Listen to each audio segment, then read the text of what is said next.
Assalamualaikum warahmatullahi wabarakatuh. Perkenalkan, nama saya Farida SPD, CGP Angkatan 11 dari Kabupaten Bulukumba. Hari ini saya tidak sendiri, saya bersama dengan rekan saya, Ibu Ratnawati SPD.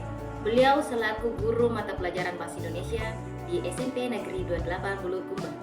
Kami di sini akan melakukan percakapan pra-observasi. Baik, selamat siang Ibu. Siang, Apa kabar? alhamdulillah baik. Alhamdulillah. Jadi seperti penyampaian saya Ibu sebelumnya ya, bahwa kita akan melakukan supervisi akademik dengan 3 tahapan, yaitu tahapan pertama pra-observasi, kemudian observasi, kemudian pasca observasi. Nah, sekarang kita lakukan di sini adalah percakapan pra-observasi. Jadi tujuan kita di sini adalah berdiskusi singkat mengenai persiapan-persiapan Ibu Ratna nanti dalam melakukan observasi di kelas. Iya, Siap Ibu ya? siap. Iya.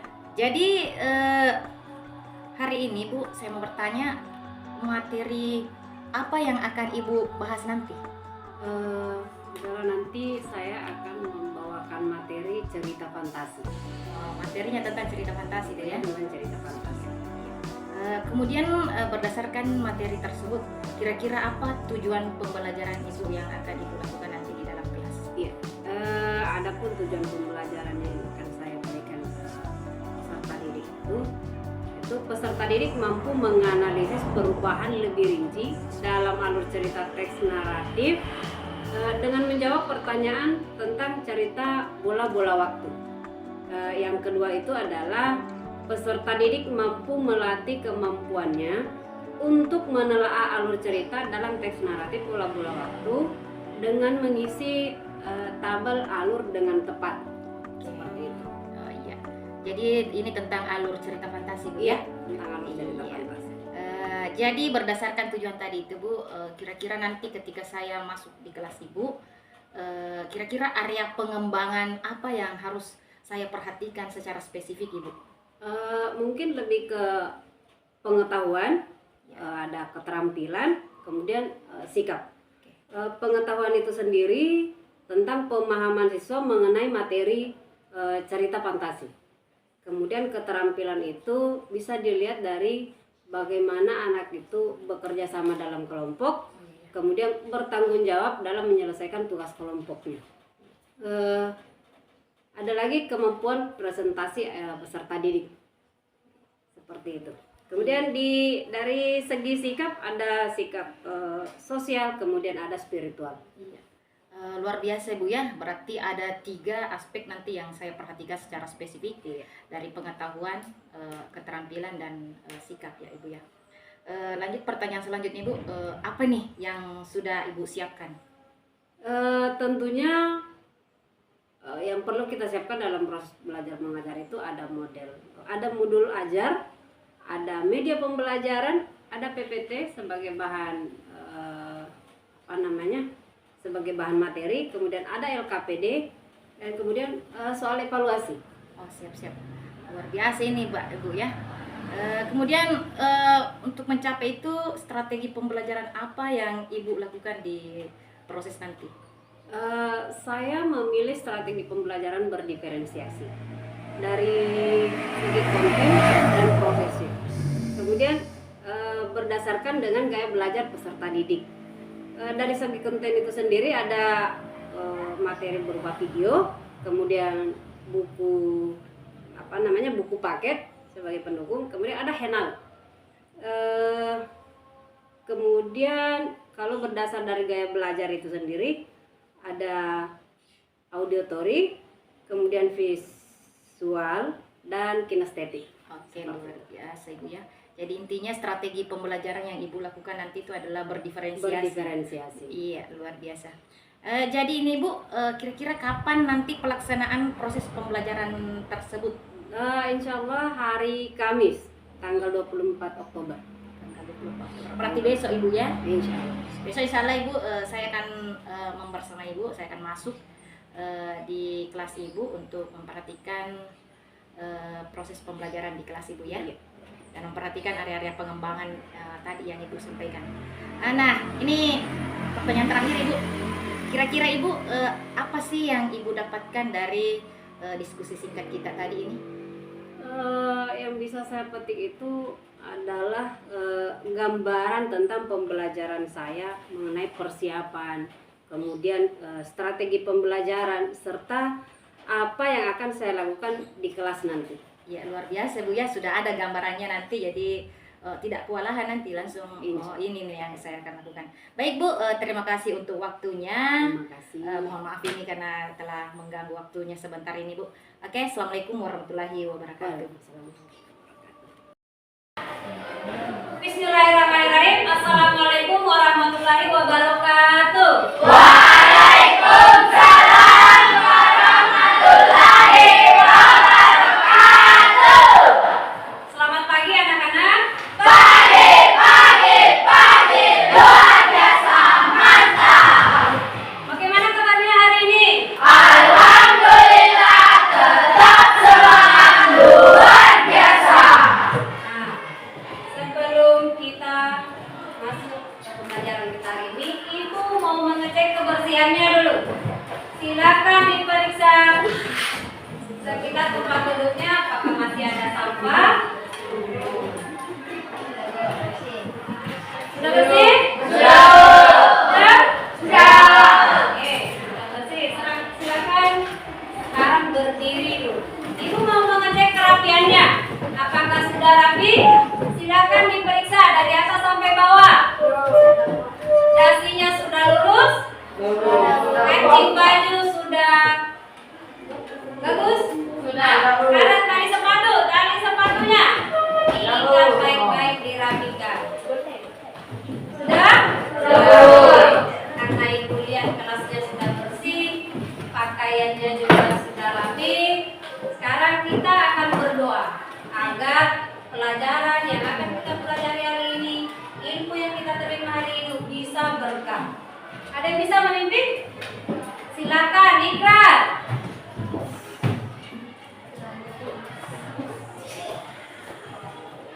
Sebelum kita belajar, marilah kita sama-sama baca doa. Doa dimulai.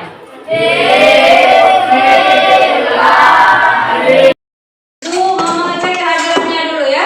Ada yang tidak hadir hari ini? Ada semua Bu. Semua? Alhamdulillah. Ibu mau memberikan satu tayangan video. Silahkan di sini. Mari kita stop sejenak, relax, pejamkan mata jika merasa nyaman. Ambil nafas dalam, hembuskan.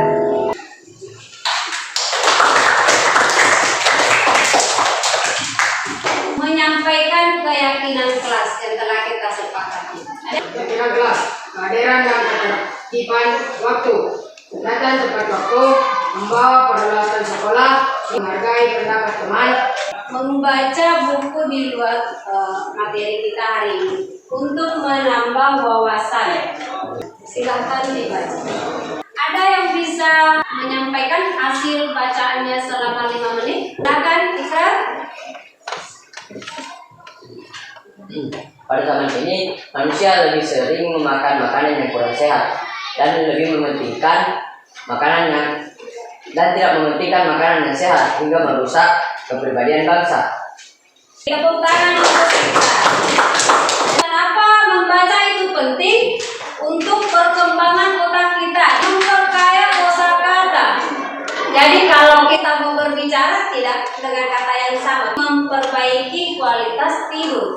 Ternyata dengan membaca bisa meningkatkan kualitas tidur kita. Tujuan pembelajaran kita hari ini yaitu peserta didik menganalisis perubahan lebih terperinci dalam alur cerita teks naratif dengan menjawab pertanyaan tentang bola-bola waktu dengan baik. Yang kedua adalah peserta didik melatih kemampuannya untuk menelaah cerita dalam teks naratif bola-bola waktu dengan mengisi tabel alur dengan tepat. Sebelum kita masuk ke materi, ada yang masih ingat pelajaran kita minggu lalu? Ya, silakan. cerita fantasi. Cerita fantasi. Adik silakan. Terakhir cerita. Pembelajaran kita minggu lalu itu masih ada kaitannya dengan pembelajaran kita hari ini. Kaitannya adalah cerita rakyat dengan cerita fantasi itu masih sama-sama jenis sastra. Pembelajaran kita hari ini adalah mengidentifikasi alur dalam cerita fantasi. Ibu akan memberikan satu buah tayangan cerita fantasi. Silakan diperhatikan. Noah keluar dari bus sekolahnya dan berpijak jalan. Ia sedang berjalan di trotoar perempatan. Tolong aku, sudah 2 hari belum makan. Nah, ini untuk Bapak.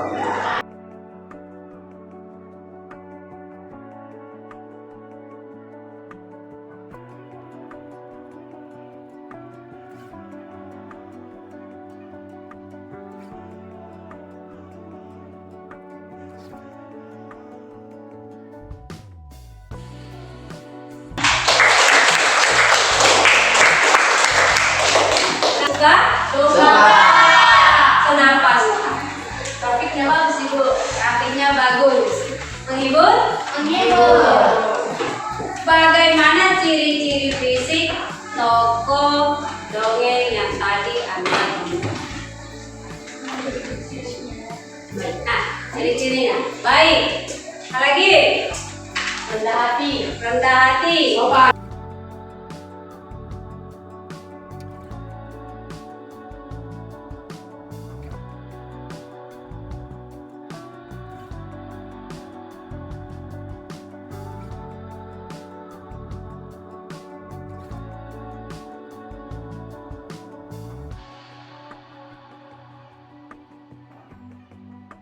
Itu ya.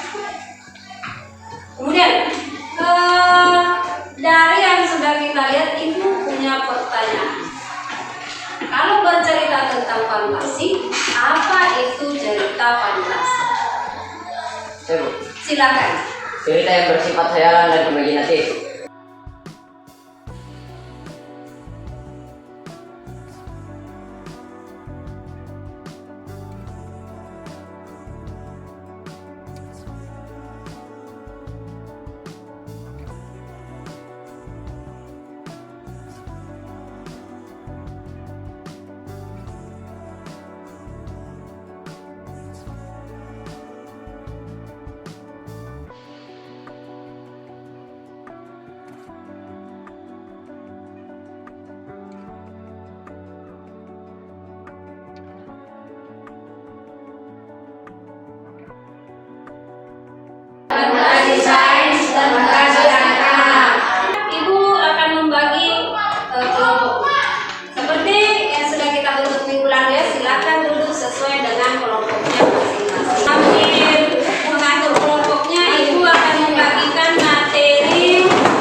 Tepuk 1, tepuk 2, tepuk 3, tepuk 4, tepuk 5, tepuk 5 3 kali.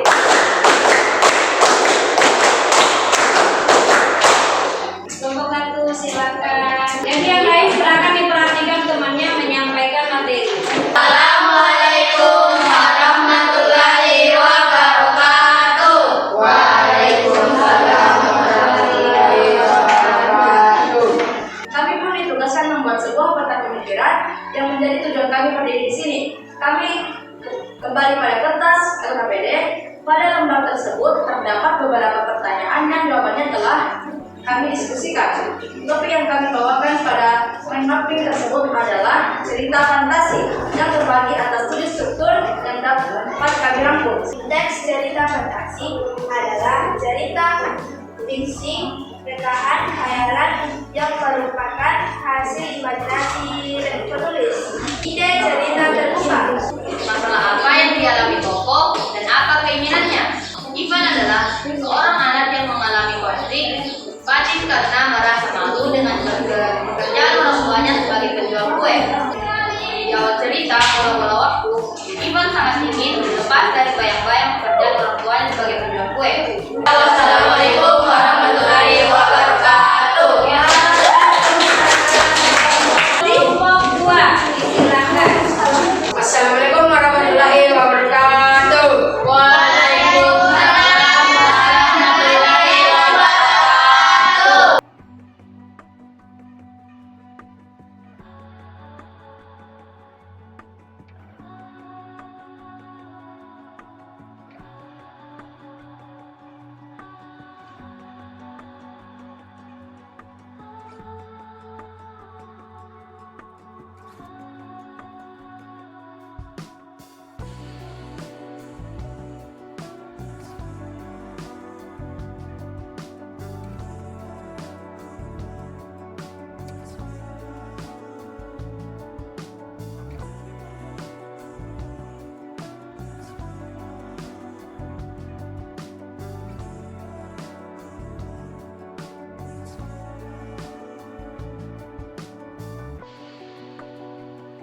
Kesimpulan untuk materi kita hari ini. Silakan Ikrar. Ciri-ciri cerita fantasi. Ya, ciri-ciri cerita fantasi. Ada lagi, Wana silakan. Pengertian cerita fantasi, ragam alur cerita fantasi, struktur cerita fantasi, dan jenis-jenis cerita fantasi. Artinya merangkai diri sendiri. Setelah kita mempelajari materi kita hari ini, Ibu akan memberikan sebuah permainan interaktif.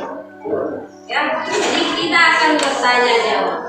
Silakan diperhatikan. Ibu akan membagikan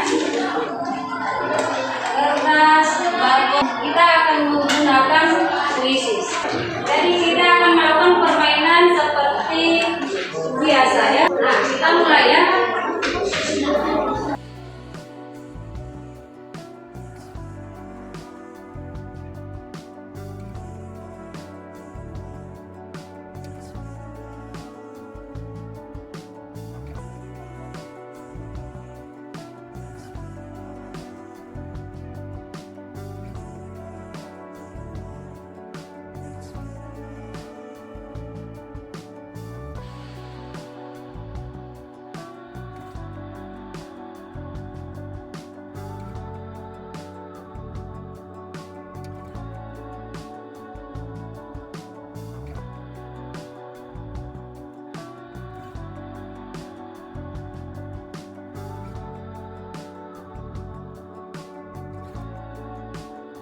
Sudah ya, karena waktu yang tidak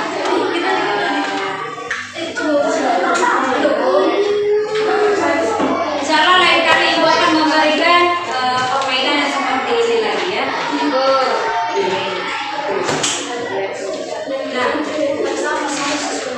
Nah, sebelum kita mengakhiri pertemuan kita pada hari ini, Ibu mau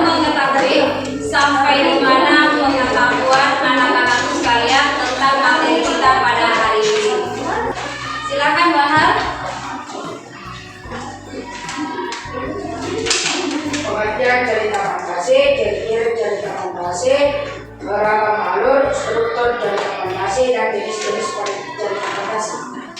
Jadi itulah materi kita hari ini.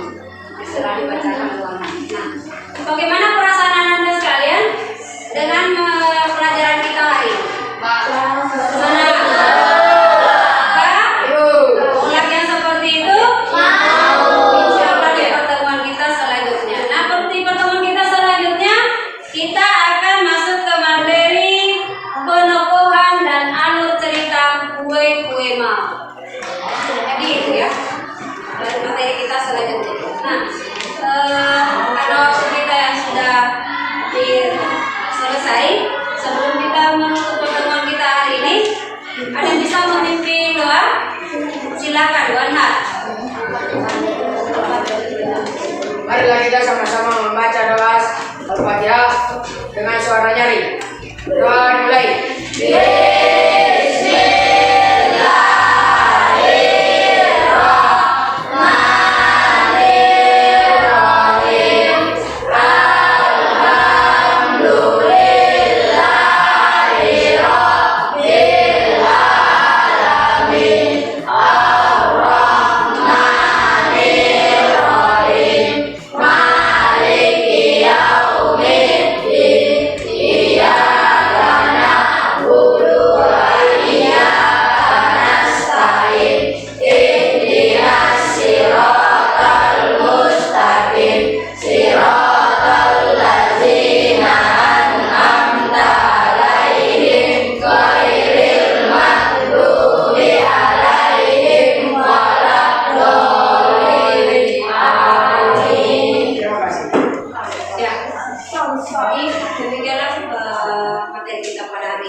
Assalamualaikum warahmatullahi wabarakatuh.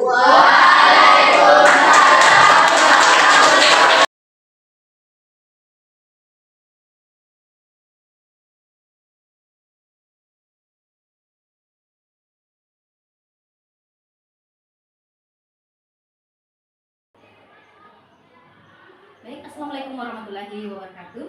Berjumpa lagi dengan saya Farida SPD CGP Angkatan 11 Kabupaten Bulukumba. Hari ini saya tidak sendiri, saya ditemani oleh Bapak Samsul Bahri SPD selaku pengajar praktik pendidikan guru penggerak Angkatan 11, dan ada juga Ibu Ratnawati SPD guru yang diobservasi di dalam kelas. Baik, Assalamualaikum warahmatullahi wabarakatuh Bapak Ibu. Bagaimana kabarnya hari ini? Ibu sehat. Alhamdulillah. Seperti yang kita ketahui bersama Bapak Ibu, bahwa hari ini kita akan melakukan percakapan pasca observasi. Tentunya ini terkait dengan observasi yang kita lakukan di dalam kelas pada hari Kamis tanggal 24 Oktober bersama dengan Ibu Ratnawati SPD. Jadi nanti di sini Ibu ada beberapa pertanyaan yang akan saya ajukan kepada Ibu ya. Siap Ibu? Insya Allah. Iya. Kita mulai saja ya. Tujuan kita melakukan percakapan ini Ibu adalah untuk mengevaluasi hasil proses pembelajaran yang Ibu lakukan di dalam kelas ya.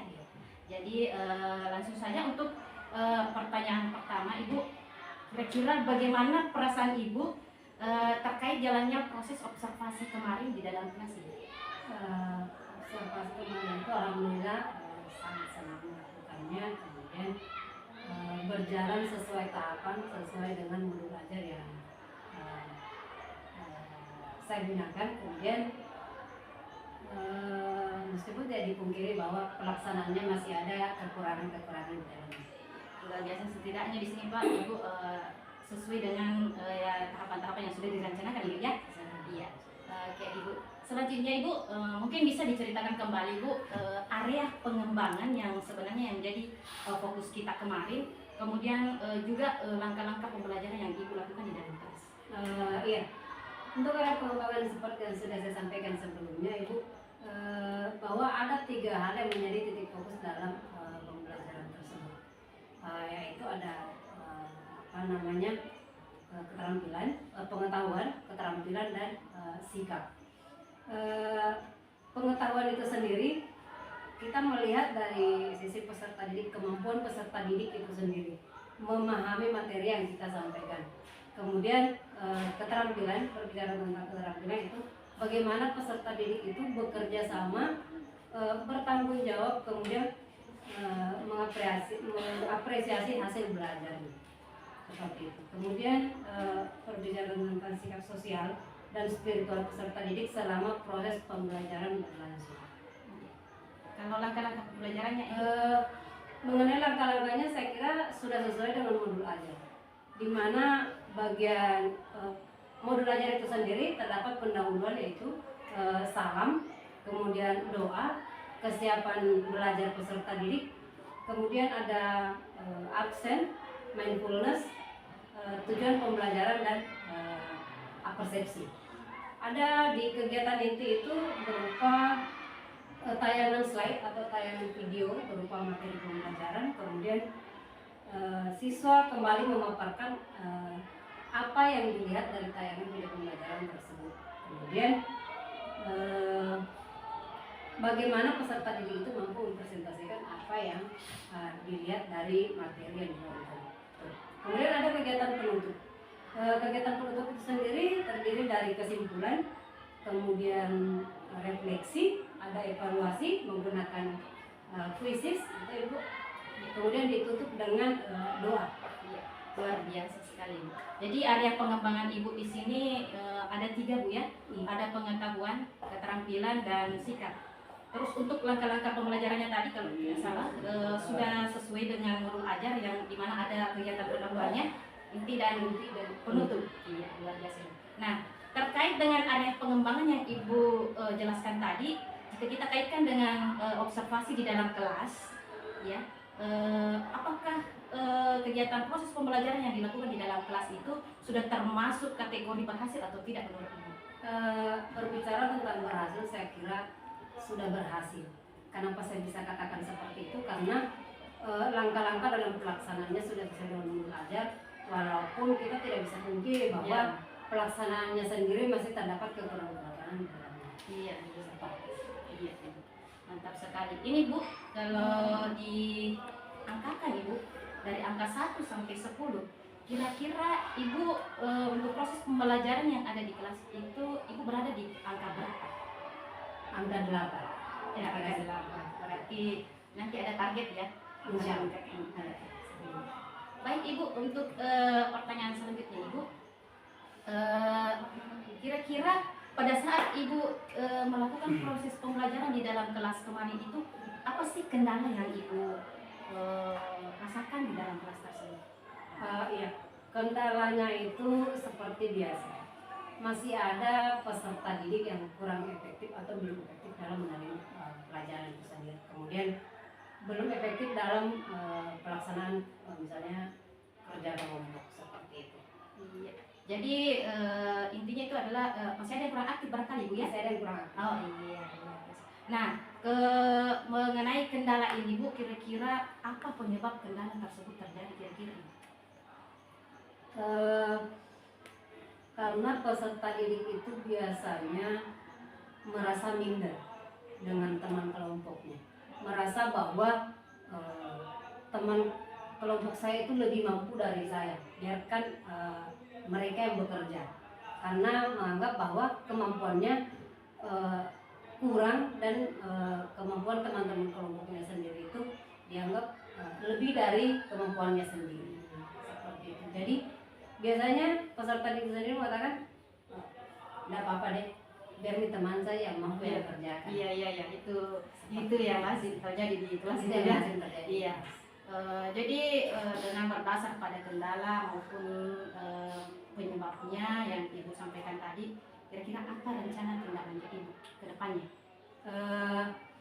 Saya sebagai pendidik berpikir bahwa kita tidak boleh menyerah dengan keadaan seperti itu. Kita harus tetap mencari referensi, mencari cara, mencari jalan keluar bagaimana agar peserta didik itu mau berkontribusi dalam pelajaran. Misalnya mencari cara model bagaimana anak itu bisa suka dengan pelajaran ini, bagaimana bisa menyenangkan peserta didik itu sendiri agar termotivasi untuk ikut belajar bersama teman-teman yang lain. Kemudian saya memiliki rencana untuk memberikan satu menempatkan di satu kelompok itu dengan tingkat keterampilan, tingkat kemampuan yang sama dengan anggota kelompok yang lain. Jadi membentuk kelompok itu sesuai dengan tingkat kemampuan siswa itu sendiri. Jadi ini harapannya ketika dikelompokkan dengan peserta didik yang sama, itu mereka akan merasa ada kesamaan, jadi bisa berkontribusi, Bu. Seperti dia bisa berkontribusi bersama-sama, berkontribusi. Iya, luar biasa. Iya, Ibu. Jadi kira-kira kapan rencana Ibu ini akan terapkan? Sebenarnya perencanaannya sudah bisa dilaksanakan di pertemuan selanjutnya. Hanya saja mengingat waktu kita sekarang ini akan memasuki tes mati ya Ibu ya. Jadi insya Allah penerapannya nanti di semester selanjutnya. Di pertemuan semester selanjutnya. Baik, Bu. Semoga apa yang Ibu rencanakan ini bisa berjalan dengan baik dan realisasi dengan cepat ya Ibu ya. Saya itu tadi adalah pertanyaan terakhir Ibu. Saya mengucapkan terima kasih untuk waktunya Ibu Ratna karena bersedia untuk melakukan percakapan pasca observasi ini. Dan selanjutnya saya memberikan kesempatan kepada Bapak Samsul Wahri SPD selaku pengajar praktik untuk memberikan kembali atau tanggapan terkait percakapan pasca observasi kali ini. Terima kasih Bu. Jadi terima kasih atas kesempatannya, luar biasa ya apa yang telah dipraktikkan oleh Ibu Farida bersama rekan sejawat Ibu Ratna. Ini hanya kita apalagi mengingat kembali bahwa memang ada sedikit perubahan paradigma model supervisi dengan model supervisi maksud saya kurikulum lama ya, sebelum kurikulum ini ada perubahan sedikit ya terkait prinsip supervisi itu sendiri. Sebagaimana kita ketahui bahwa di supervisi model baru ini kan Bu Farida juga pasti kan sudah mempelajari ini, ada 3 prinsip utama memegang prinsip coaching ya, menjalankan prinsip coaching. Sebagaimana kita ketahui ada 3 prinsip di prinsip coaching itu ya. Dan alhamdulillah saya melihat tadi langsung Bu Farida itu sudah sepertinya sudah sangat memahami. Terlihat tadi itu di kemitraan, di kriteria kemitraan Ibu Farida dan Ibu Ratna itu saya melihat tadi ada penyampaian tujuan dari apalagi praktik atau percakapan ini. Kemudian Ibu Farida juga tentu merasa selepel ya, tidak ada yang lebih tinggi. Terbukti bahwa Ibu Farida itu menahan dirinya untuk tidak menggurui, tidak memberikan nasihat saran kepada Ibu Ratna, sehingga Ibu Ratna itu dengan leluasa ya menyampaikan apa yang telah dijalankan di observasi. Tadi sudah sampaikan juga apa kendalanya dan Ibu Ratna itu menemukan sendiri solusinya ya. Nah, kemudian kriteria kedua itu kan ada proses kreatif ya. Tadi melihat tentu ada percakapan 2 arah itu sudah terlihat tadi. Kemudian Ibu Farida sebagai coach atau yang mengobservasi itu dengan ikhlas mendengarkan ya, mengulang juga tadi apa yang telah disampaikan Ibu Ratna. Kemudian di proses kreatif juga ada kan pertanyaan itu bagaimana seorang coach bisa memberikan pertanyaan yang menggali. Dan itu terlihat tadi Ibu Farida mencoba menggali apa kendala ya, apa yang sudah baik, posisinya di mana.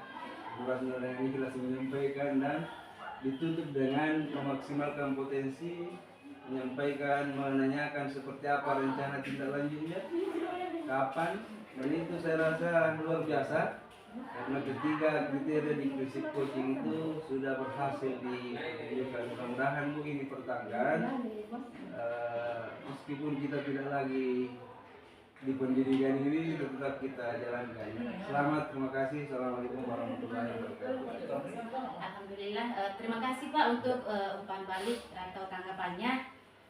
Baik, kita sudah selesai melakukan percakapan pasca observasi yang termasuk tahapan terakhir untuk supervisi akademik.